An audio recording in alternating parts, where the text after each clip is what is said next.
Labubu, एक डरावनी कहानी। रात का सन्नाटा, ठंडी हवा और पुराने घर की चरमराती आवाजें। शहर के एक पुराने मोहल्ले में, जहां हर घर के पीछे एक अधूरी कहानी दबी थी, वहीं एक टूटा फूटा बंगला था जिसे लोग घोयल हवेली कहते थे। कोई नहीं जानता था कि असल में वहां क्या हुआ था। बस इतना मशहूर था कि उस हवेली में कदम रखने वाला कभी पहले जैसा नहीं लौटता। आयुषी, एक 22 साल की कॉलेज स्टूडेंट, अपनी मां के साथ उसी मोहल्ले में नई शिफ्ट हुई थी। उसके पिता की मौत के बाद मां ने सस्ते किराए पर एक घर लिया था। उस घर की बालकनी से घोयल हवेली साफ दिखाई देती थी।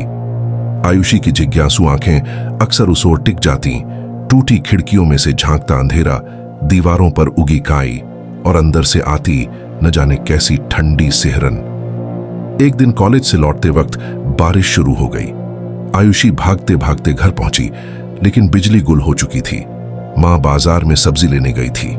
अकेलेपन और अंधेरे में वह खिड़की के पास खड़ी होकर बाहर देख रही थी। तभी उसकी नजर हवेली के गेट के पास पड़ी। कोई काले रंग की छोटी सी आकृति वहां बैठी थी, जैसे कोई बच्चा, लेकिन उसका सिर अजीब तरीके से झुका हुआ था। अगले ही पल बिजली चमकी और आयुषी ने साफ देखा। वह एक गुड़िया थी, लेकिन इंसानी आकार की, जिसकी आंखें इतनी गहरी और चमकीली थीं जैसे अंधेरे में भी जल रही हों। होंठों पर हल्की सी टेढ़ी मुस्कान और कपड़े पुराने मैले कुचैले।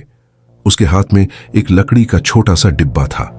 बारिश थमने के बाद आयुषी को गेट के पास वह गुड़िया नहीं दिखी, लेकिन उसी रात सोते वक्त उसे अलमारी के पास से धीमी सी थक थक थक की आवाज आने लगी।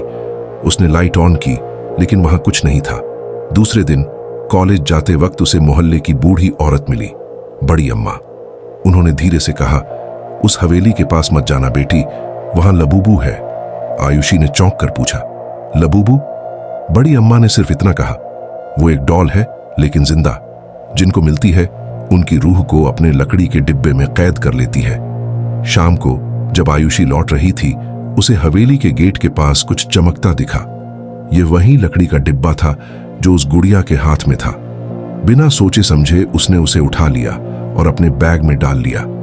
रात को जैसे ही उसने बैग खोला, कमरा अचानक ठंडा हो गया। उसकी सांसें धुंध में बदलने लगी। उसी पल उसके पीछे से किसी बच्चे की हंसी सुनाई दी, धीमी, खिंची हुई, जैसे खिलखिलाहट में दर्द मिला हो। मेरा डिब्बा वापस दो। आयुषी ने डर से पलटकर देखा। वह वही लबूबू डॉल थी, लेकिन अब उसकी आंखें और भी खून सी लाल थीं। वह अपने छोटे छोटे पैर घसीटते हुए आगे बढ़ रही थी। आयुषी चीखने ही वाली थी कि गुड़िया ने अचानक छलांग लगाई और सीधे उसकी गोद में आ गिरी। उसकी ठंडी और सख्त उंगलियां आयुषी की कलाई पकड़कर कसने लगीं। कमरे की लाइट्स बार बार टिमटिमाने लगीं और दीवारों पर परछाइयां नाचने लगीं। उसी पल लकड़ी का डिब्बा अपने आप खुल गया। अंदर से घना काला धुआं निकलकर पूरे कमरे में फैल गया। धुएं में कई चेहरे थे, कुछ बूढ़े, कुछ बच्चे, सब के सब दर्द में चीखते हुए। आयुषी को लगा जैसे उसकी सांस रुक रही हो, उसकी रूह जैसे खींची जा रही थी। लेकिन तभी बाहर से मां की आवाज आई, आयुषी, दरवाजा खोलो। जैसे ही आयुषी का ध्यान टूटा, लबूबू गायब हो गई। डिब्बा फर्श पर बंद पड़ा था। उस रात आयुषी को नींद नहीं आई। वह बार बार सपना देखती रही कि लबूबू खिड़की के बाहर खड़ी है और अपने ठंडे हाथ से शीशे पर दस्तक दे रही है। अगले कुछ दिन अजीब चीजें होने लगीं। पानी अपने आप उबलने लगना, आईने में किसी और का चेहरा दिखना और रात को किसी के पैरों की आहट सुनाई देना। आखिरकार उसने तय किया कि वह इस डिब्बे को वापस हवेली में रखाएगी। रात को सिर्फ एक टॉर्च और डिब्बा लेकर वह हवेली में दाखिल हुई। अंदर सीलन और सड़ांत की बदबू थी। हर कोना अंधेरे में डूबा हुआ। दीवारों पर अजीब सी नक्काशी थी, छोटे बच्चों के चेहरे और उनके मुंह सिल दिए गए थे।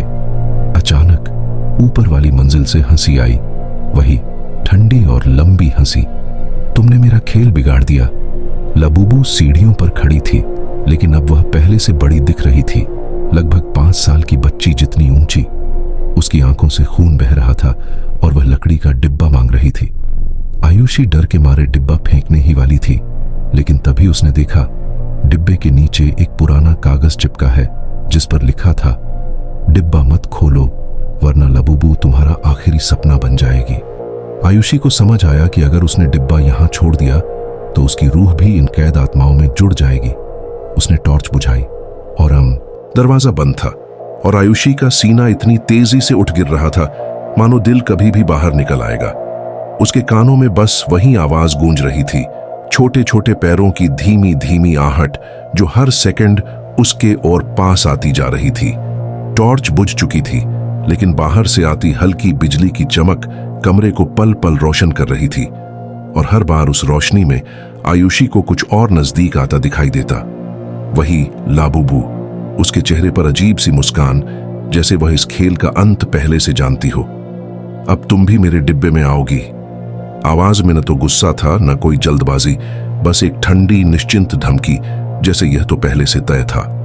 आयुषी ने चारों ओर नजर दौड़ाई। हवेली के अंदर धूल, टूटे फर्नीचर और मकड़ी के जाले थे। एक कोने में टूटा हुआ आईना पड़ा था, जिसमें बिजली की हर चमक के साथ लबूबू का चेहरा कई गुना बड़ा होकर दिख रहा था। अचानक ठक, लकड़ी का डिब्बा उसके हाथ से गिरकर खुल गया। अंदर से फिर वही काला धुआं निकलने लगा, लेकिन इस बार वह सीधे आयुषी की ओर बढ़ा, उसके चेहरे को घेरते हुए, उसके कान में चीखते हुए, हम यहां बहुत समय से हैं, हमें बाहर निकालो। आयुषी के कदम लड़खड़ाने लगे। उसे लगा जैसे किसी ने उसके पैरों को पकड़ लिया हो। नीचे झांक कर देखा, फर्श पर छोटे छोटे बर्फ जैसे ठंडे हाथ उसकी एड़ियों को पकड़कर खींच रहे थे। वे हाथ धुएं से बने थे, लेकिन उनकी पकड़ लोहे जैसी थी। लबूबू अब कुछ ही कदम दूर थी। उसकी आंखों में खून से लाल चमक और होठों से बहती काली तरल बूंदें। मेरे घर में बिना बुलाए आने की सजा मिलती है। आयुषी ने हिम्मत जुटाकर अपने पैर छुड़ाए और डिब्बा उठाकर सीढ़ियों की ओर दौड़ी। लेकिन सीढ़ियों के ऊपर वही बड़ा हॉल था और हॉल की दीवारों पर पुराने पीले पड़े बच्चों की तस्वीरें लगी थीं। उन तस्वीरों की आंखें खाली थीं और धीरे धीरे वे तस्वीरें हिलने लगीं। हर तस्वीर में मौजूद बच्चा आयुषी को देख रहा था। उसके होंठ हिल रहे थे, लेकिन कोई आवाज नहीं निकल रही थी। बस एक ही शब्द बार बार बिना आवाज के, भागो। पीछे से लाबुबू की हंसी फिर गूंजी, इस बार और भी पास और ज्यादा तेज। तुम नहीं बच सकती, तुम्हारा नाम भी अब मेरे डिब्बे में लिखा जा चुका है। आयुषी का दिल धड़कता हुआ उसके कानों में बजने लगा। उसने दरवाजा ढूंढने की कोशिश की, लेकिन हवेली का नक्शा जैसे बदल चुका था। हर गलियारा अब किसी और दिशा में जा रहा था। और फिर उसके पैरों के नीचे की जमीन अचानक टूटी। वह सीधे नीचे अंधेरे में गिरने लगी। हवा उसके चेहरे पर तेजी से लग रही थी और गिरते हुए उसने सुना, वेलकम टू द डिब्बा। जब वह होश में आई, उसने खुद को एक छोटे अंधेरे कमरे में पाया, जिसमें सिर्फ एक लालटेन जल रही थी। चारों ओर छोटे छोटे पिंजरे थे और हर पिंजरे में कोई बच्चा कैद था। कुछ के चेहरे इंसानी, कुछ के गुड़िया जैसे, लेकिन सबकी आंखें खोखली। एक कोने में लाबुबू खड़ी थी, अब इंसान के आकार जितनी बड़ी। उसने अपने छोटे छोटे हाथ से एक पिंजरे की ओर इशारा किया। अब तुम्हारा नंबर है। आयुषी चीखने लगी, लेकिन आवाज जैसे कहीं बाहर नहीं जा रही थी।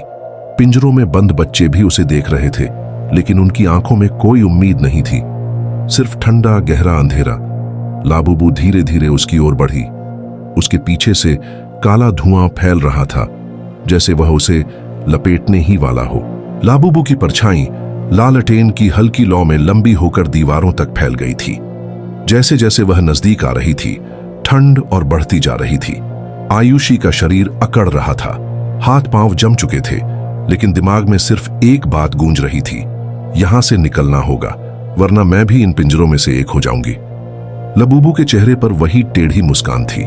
उसने फुसफुसाकर कहा, बहुत अकेली हो ना, मेरे पास रहो हमेशा के लिए। इतना कहकर उसने अपना हाथ बढ़ाया, जो अब इंसानी हाथ जैसा नहीं बल्कि लकड़ी का कठोर और नुकीला हो चुका था। उस हाथ की उंगलियों के सिरे नुकीले खंजर जैसे थे। आयुषी ने पूरी ताकत लगाकर खुद को पीछे धकेला और लालटेन उठाकर लाबुबू की ओर फेंक दी। जैसे ही लालटेन उससे टकराई, लौ भड़क उठी और कुछ सेकंड के लिए कमरा सुनहरी रोशनी से भर गया। और तभी आयुषी ने देखा, कमरे की एक दीवार पर एक बड़ी दरार थी और दरार के पीछे से किसी दूसरी दुनिया की रोशनी झांक रही थी, सूरज जैसी, गर्म और सुरक्षित। लेकिन उस दरार के सामने एक और पिंजरा था जिसमें एक छोटी लड़की बैठी थी जिसकी शक्ल बिल्कुल आयुषी जैसी थी।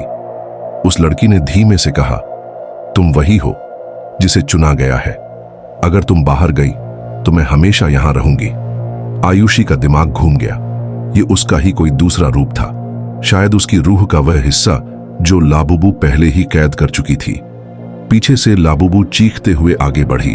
अब उसकी शक्ल पूरी तरह इंसानी और गुड़िया के मिश्रण में बदल चुकी थी। आधा चेहरा लकड़ी का, आधा सड़ा हुआ मांस। कोई भाग नहीं सकता, कोई भी नहीं। अचानक पिंजरों के अंदर बंद बाकी बच्चों ने एक साथ चिल्लाना शुरू किया। उनकी आवाजें गूंज उठीं, दीवारें कांपने लगीं और वह काला धुआं चारों तरफ से मरोड़ खाने लगा। आयुषी ने मौका देखकर उस पिंजरे का ताला तोड़ा जिसमें उसका दूसरा रूप बैठा था। ताला टूटते ही वह दूसरी आयुषी उसके शरीर में समा गई, एक तेज जलती हुई रोशनी के साथ। लबूबू ने जैसे ही यह देखा, उसकी चीख ने पूरे कमरे को हिला दिया। तूने मेरे खिलौने को तोड़ दिया। अब कमरा तेजी से ढहने लगा। पिंजरे अपने आप खुल रहे थे और बच्चे एक एक करके धुएं में बदलकर गायब हो रहे थे। शायद उनकी रूहें मुक्त हो रही थीं। आयुषी दौड़कर उस दरार की ओर बढ़ी। पीछे से लाबुबू के लकड़ी जैसे पैर फर्श पर ठक ठक की आवाज कर रहे थे। हर कदम के साथ वह और करीब आती जा रही थी। जैसे ही आयुषी ने दरार पार की, उसके कान में आखिरी बार लाबुबू की आवाज आई, धीमी, ठंडी और नफरत से भरी। तू बच गई, लेकिन याद रख, मेरा डिब्बा अब भी तेरे पास है। आयुषी की उंगलियां कांप रही थीं। डिब्बे पर उकेरे गए अपने नाम को छूते ही उसकी रीढ़ में ठंडी लहर दौड़ गई। उसने हिम्मत करके डिब्बे को उठाया और खिड़की से बाहर फेंकना चाहा, लेकिन जैसे ही उसने उसे हवा में छोड़ा, डिब्बा गायब हो गया। अगले ही पल वह फिर उसकी अलमारी के ऊपर रखा था, जैसे उसने कभी हिलाया ही ना हो। आयुषी के कान में फुसफुसाहट गूंजी, भागना मत, खेल अभी खत्म नहीं हुआ है। उसकी सांसें भारी हो गईं।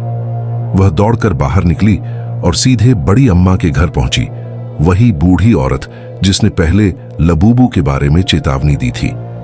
बड़ी अम्मा ने दरवाजा खोला और जैसे ही आयुषी को देखा, उनका चेहरा पीला पड़ गया। तो डिब्बा तुझे मिल ही गया।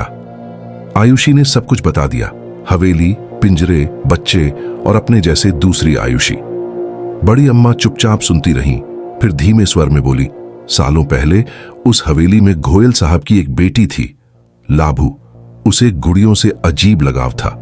एक दिन उसने गांव की एक पुरानी डॉल खरीदी जो दरअसल एक जादूगरनी ने बनाई थी।